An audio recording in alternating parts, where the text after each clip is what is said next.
Salutations et bienvenue sur notre canal Inspiration. Commençons par citer notre verset de motivation. Jean 8, verset 32. Vous connaîtrez la vérité et la vérité vous affranchira. Dans la recherche de la vérité, le Saint-Esprit nous a conduits vers Job chapitre 2, versets 1 à 6 et Job chapitre 36, verset 24.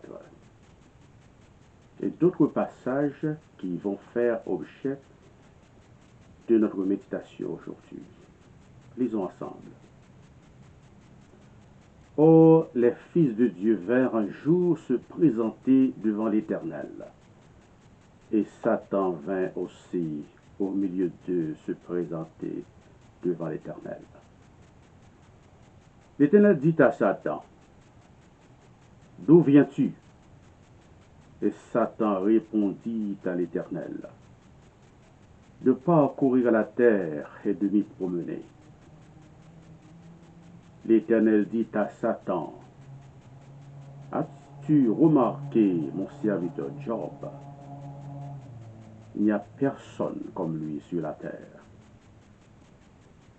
C'est un homme intègre et droit, créant Dieu et se détournant du mal. Il demeure ferme dans son intégrité et tu m'excites à le perdre sans motif. » Et Satan répondit à l'Éternel, « Peau pour peau, tout ce que possède un homme, il le donne pour sa vie. Mais étends ta main, touche à ses os et à sa chair, et je suis sûr qu'il te maudit en face. » Et l'Éternel dit à Satan, « Voici, je te le livre, seulement épargne sa vie. » Job 36, verset 24. Souviens-toi d'exalter ses œuvres que célèbrent tous les hommes. Le titre de notre méditation aujourd'hui est « Souvenez-vous d'exalter et de célébrer l'Éternel pour ses bienfaits ». Mais jusqu'avant d'entrer dans le message, chantons le cantique 18 français, « Je l'ai trouvé ».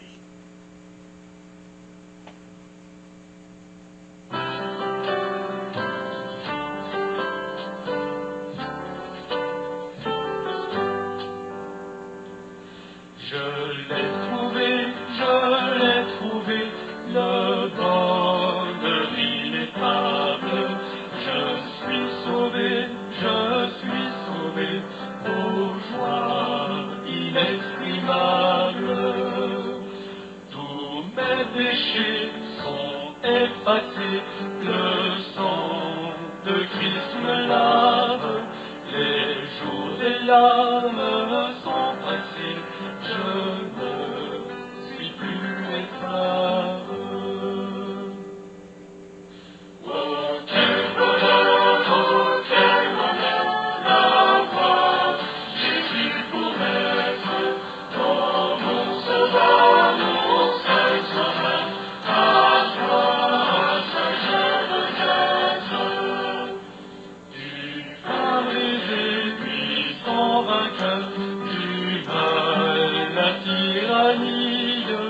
Affranchissant mon pauvre cœur et me donnant ta vie.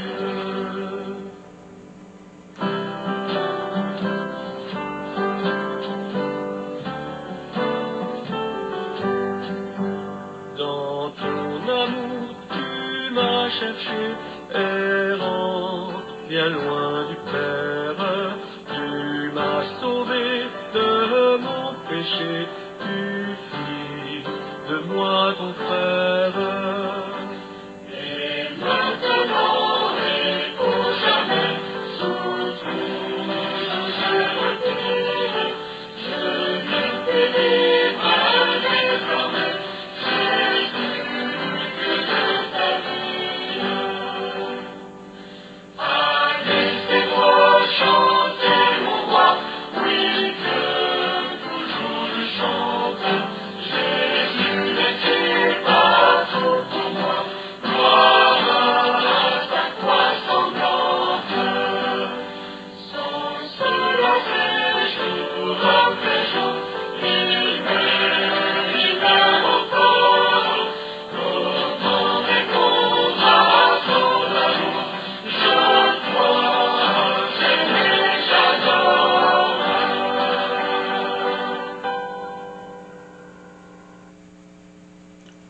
Faisons un bref historique de Job.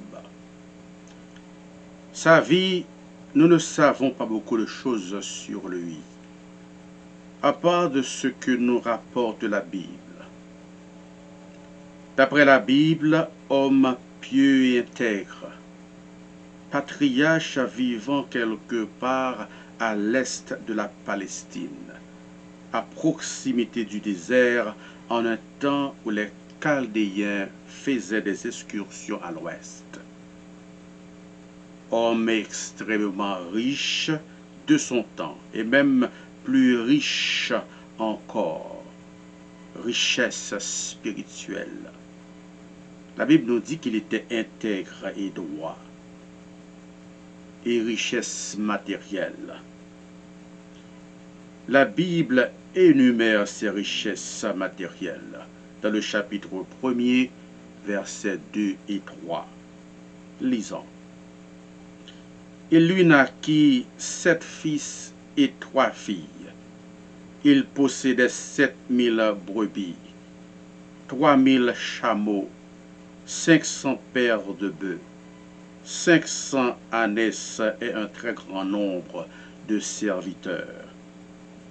Et cet homme était le plus considérable de tous les fils de l'Orient. Quels ont été les outrages de Job? Il était frappé de la lèpre, un ulcère malin. À l'époque de Job, jusqu'à l'époque de Jésus, cette maladie était signe de péché. La lèpre se manifesta par des boutons, des égratignures, des blanchissements de poils, chair mise à vif, attaque du cuir chevelu. Elle vous rend chauve, une condition qu'on appelle alopécia. Elle attaque les lèvres, ensuite les ongles, les phalanges, les doigts se détachent, les dents, les gencives disparaissent, et il ne reste que les os, les yeux, la langue, le nez, le palais, tous disparaissent. Qui que vous étiez après un certain temps, cette maladie vous rend antisocial, mendiant et indigent avant de vous tuer. Faisons la comparaison entre certaines maladies. Parfois, dans les pays tropicaux, on voit des gens qui souffrent de certaines maladies, ayant des plaies, des boutons et des malingres, tels que sarampion, etc.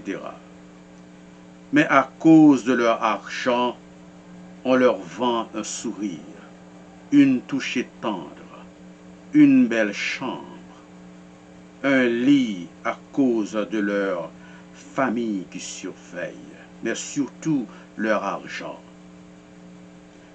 Mais ceux qui n'ont pas d'argent, pas de famille, ils sont livrés aux éléments, au mépris et aux dérisions en attendant la mort. Job n'avait plus d'argent, plus de biens.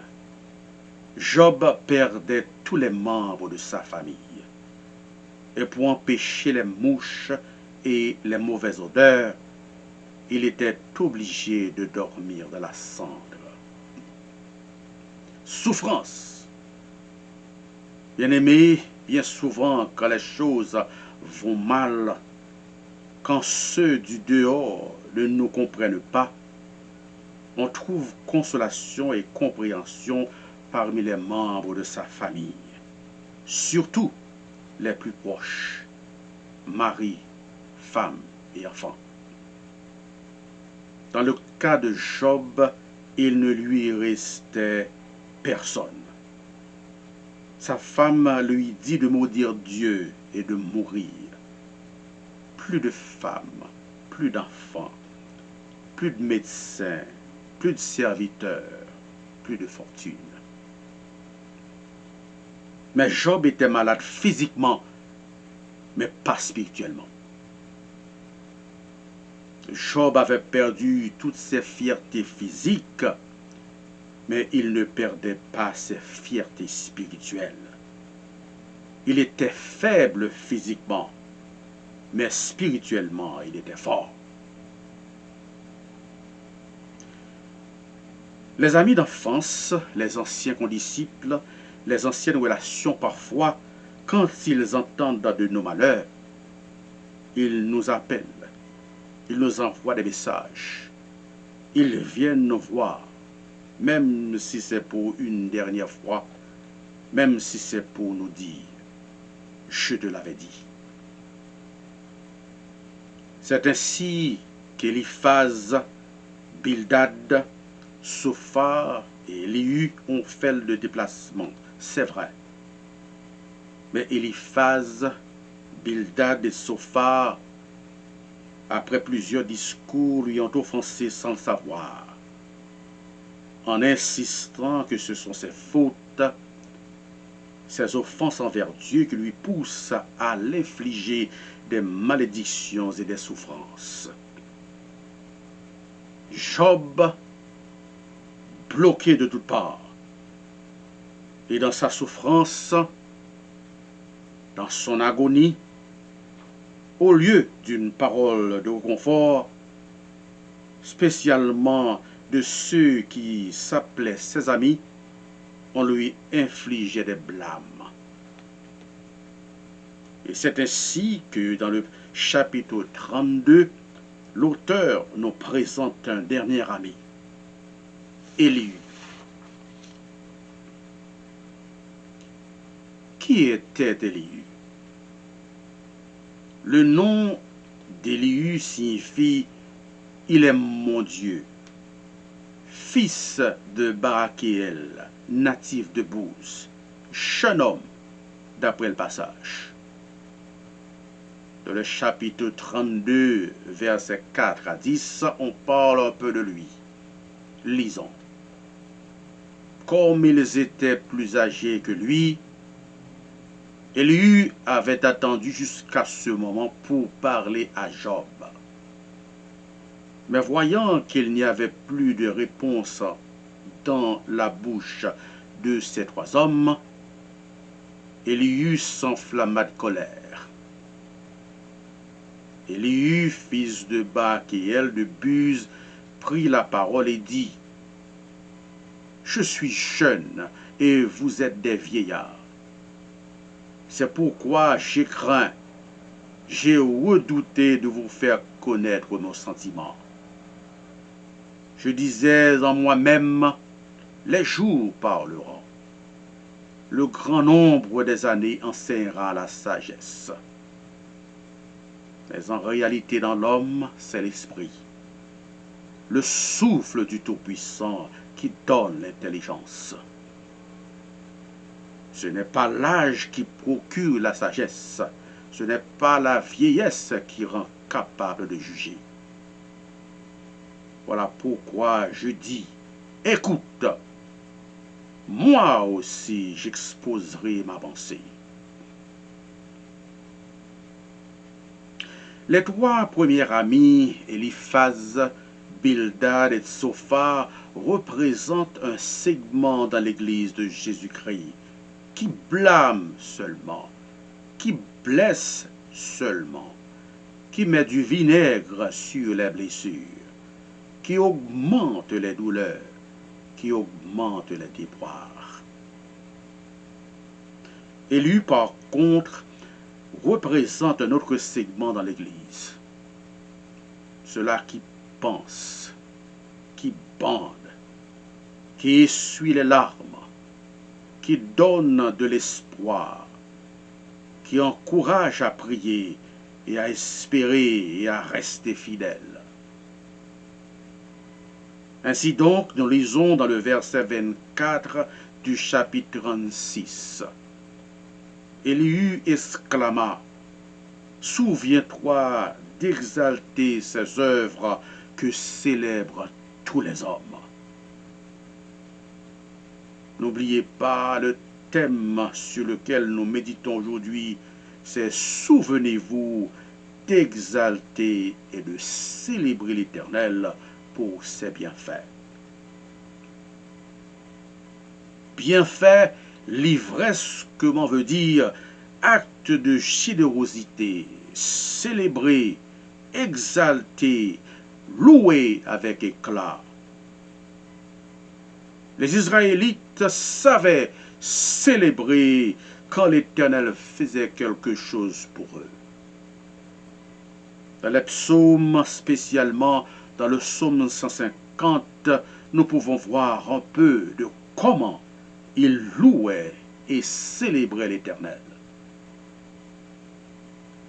Exaltation, c'est l'action d'élever à un plus haut degré de mérite. Exalter, c'est louer, vanter beaucoup, élever jusqu'à l'enthousiasme, surexcitation de l'esprit. C'était quand l'Éternel leur délivrait de quelques angoisses.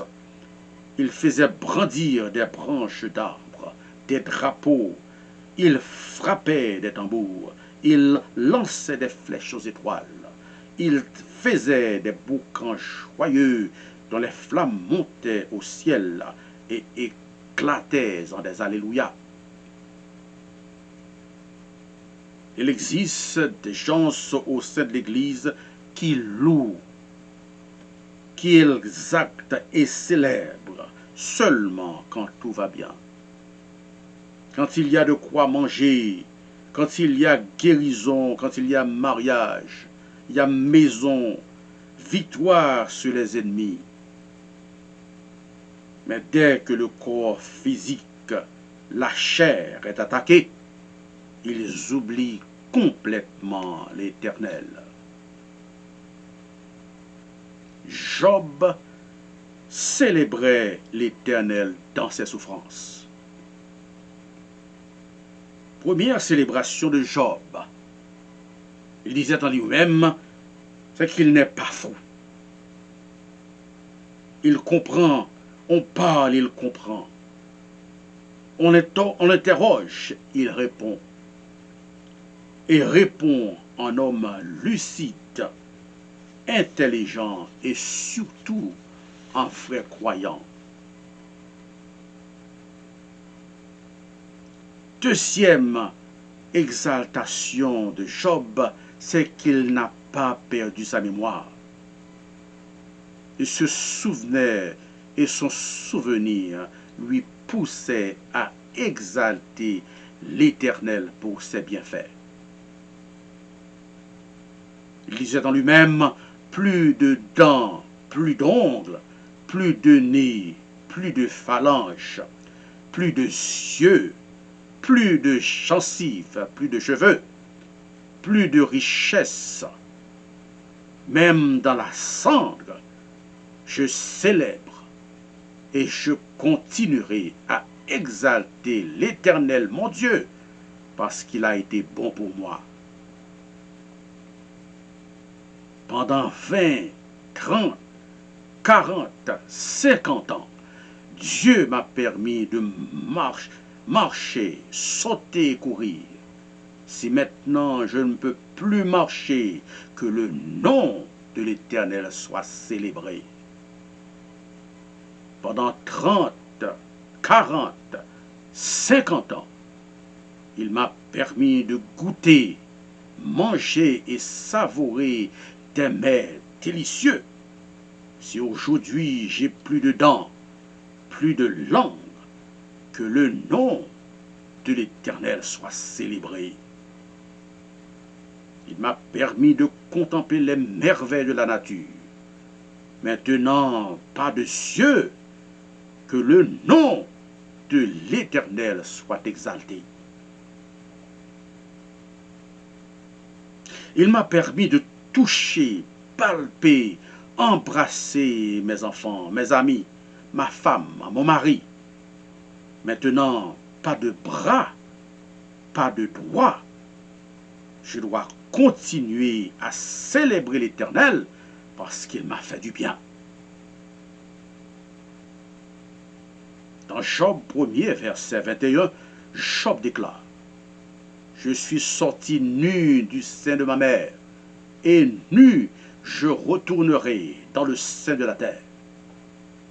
L'Éternel m'a donné, et l'Éternel m'a ôté. Que le nom de l'Éternel soit béni. Non seulement Job célébrait l'Éternel pour ne lui avoir pas ôté la mémoire, Job remerciait l'Éternel pour l'avenir, pour le futur, à cause de ses expériences avec l'Éternel.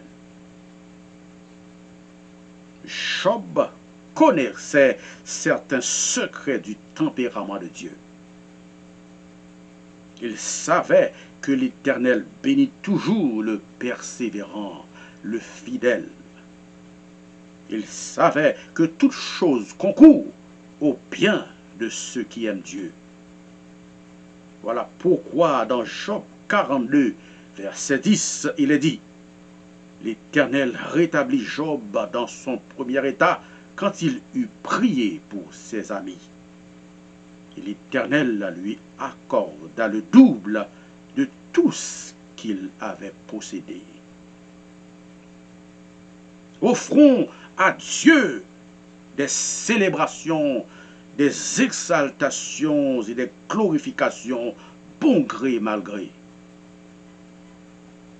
Dans la Bible, nous voyons les Israélites célébrer avec éclat et enthousiasme. Spécialement, David, dans le psaume 150, nous montre pourquoi doit-on célébrer, où est-ce qu'on doit louer, avec quoi doit-on célébrer, quand doit-on célébrer et qui doit célébrer. Job, lorsqu'il a tout perdu, il continuait à célébrer l'Éternel avec 7 choses: sa piété, son intégrité, sa justice, sa loyauté, sa fidélité, sa sincérité et son esprit de pardon. Rappelez-vous le titre de notre méditation: Souvenez-vous de célébrer l'Éternel pour ses bienfaits. Pour Job, ce que je vois, ce que je ressens maintenant est temporaire, est passager. En attendant la meilleure chose, je dois commencer à célébrer l'Éternel pour ce qu'il va faire pour moi. Si jadis il a satisfait mes envies, si jadis il a satisfait mes désirs, maintenant il va satisfaire mes besoins, car il sait mieux que moi ce que j'ai besoin. Terminons avec ces paroles célèbres de Job, un adorateur et un célébrateur selon le cœur de Dieu. Il déclare dans le chapitre 19, versets 25 et 26, « Je sais que mon Rédempteur est vivant et qu'il se lèvera le dernier sur la terre. Quand ma peau sera détruite, il se lèvera. Quand je n'aurai plus de chair, je verrai mon Dieu. »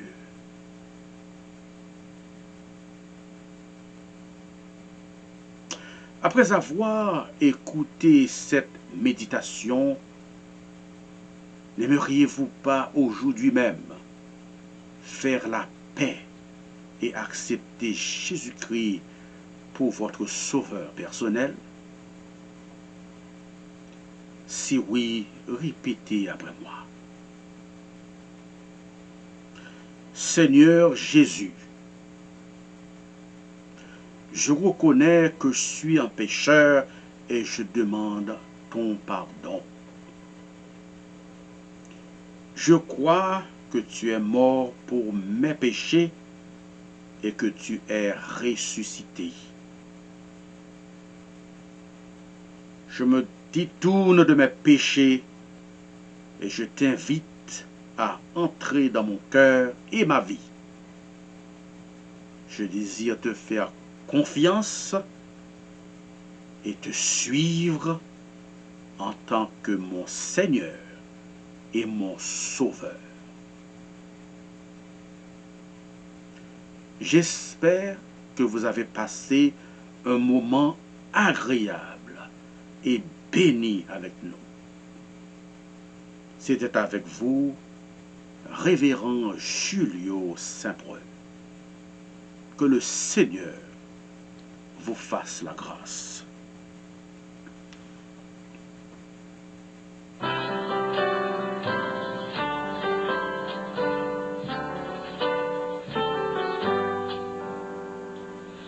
Je l'ai trouvé, le bonheur ineffable. Je suis sauvé, aux joies inexprimables. Tous mes péchés sont effacés, le sang de Christ me lave. Les jours des larmes sont passés, je ne suis plus esclave. Oh, quel bonheur d'avoir Jésus pour maître, dans mon sauveur, mon seul sauveur. À toi seul je veux être. Du pain brisé, puissant vainqueur, du mal, la tyrannie, affranchissant mon pauvre cœur et me donnant ta vie.